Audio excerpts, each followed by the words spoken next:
As I mentioned, the Torah portion for the Shabbat is called Lech Lecha, which is usually translated to mean go forth.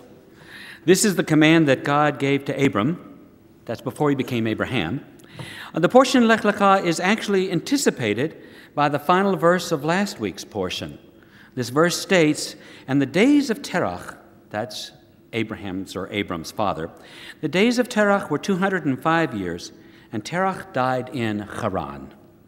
Well, there we find that Abram's father, Terach, has actually already begun the family journey by moving everyone from the city of Ur to Haran, on the way ultimately to the land of Canaan. Now, how long does the family of Terach dwell in Haran?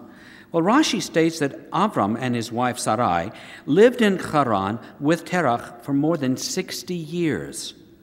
That's a long time to just simply dwell, even by today's standards of our mobile society.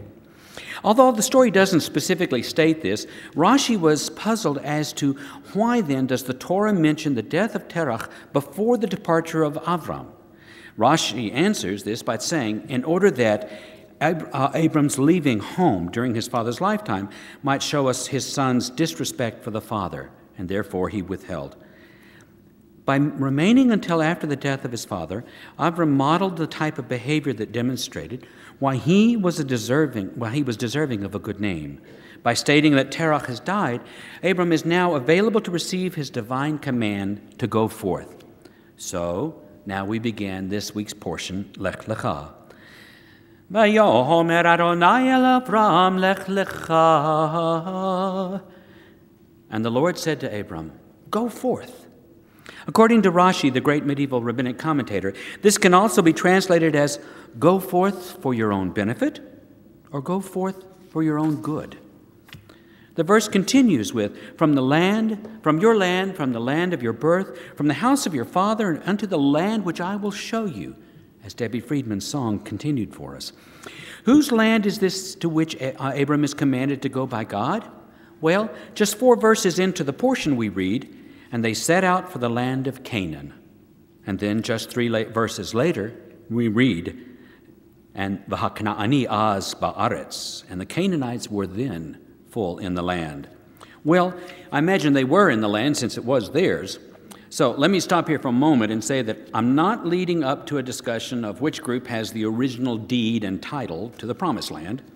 After services, if you would like to discuss this issue, I will be more than happy to share with you my views and to listen to yours. But for this evening, it is the verses which follow God's command to Abram and Sarai that I want to explore. And they say, "Ve'escha legoy gadol," I will make of you a great nation. "Va'avarechecha," I will bless you. "Va'agad lashemecha," I will make your name great.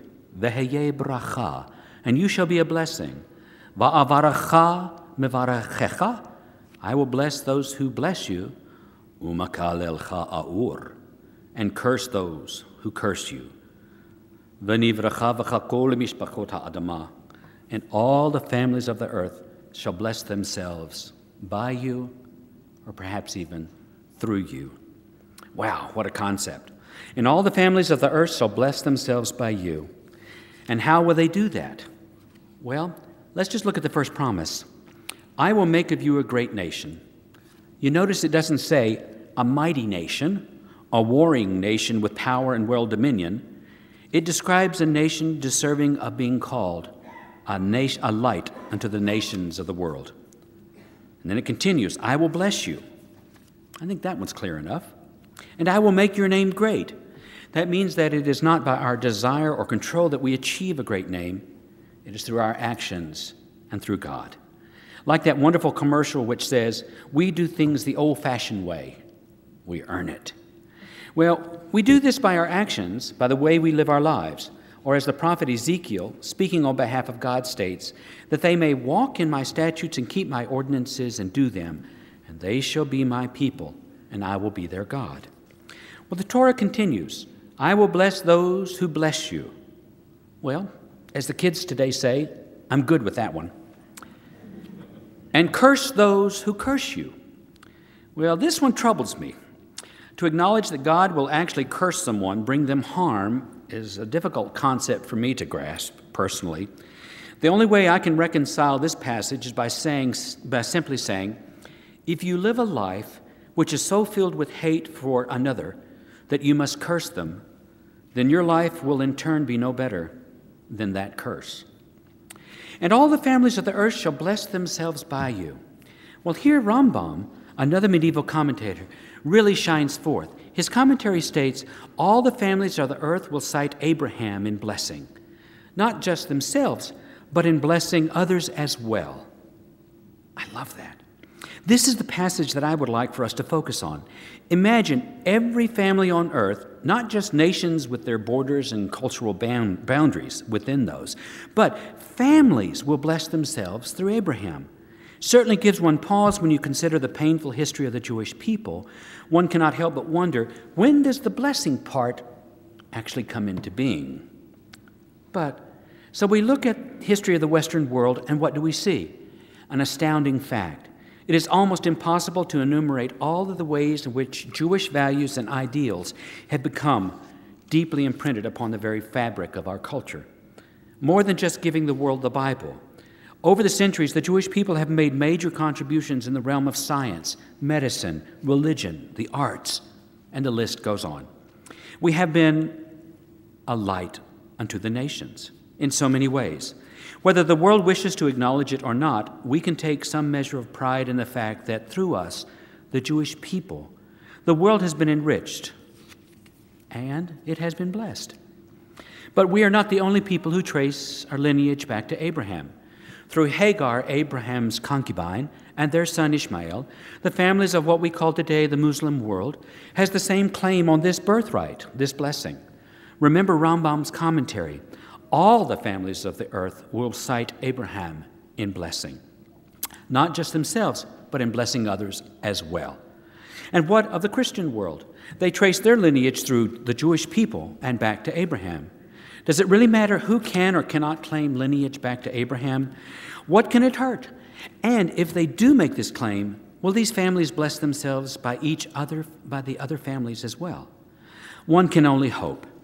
Once again, I invite you to imagine a world in which these three families of faith, who claim descendants from Abraham, were to recognize that their lives have been blessed because of the other two families. Sadly, however, within each of these three faith families, Jew, Christian, Muslim, there exist individuals and segments of the extended family who deny the legitimate right of membership on others, even within their own families. This is not necessarily new. Each group has had its history of splinter groups attacking others within the group, and the world has continued on. But I wonder, how much longer can the world survive the devastatingly destructive nature of these hate-filled attacks on one group against the other? We are all affected by it. The Muslim world has become so marginalized that they are in the process of destroying one another, and now, as some would argue, with the help of the Western world. So, where am I going with all of this?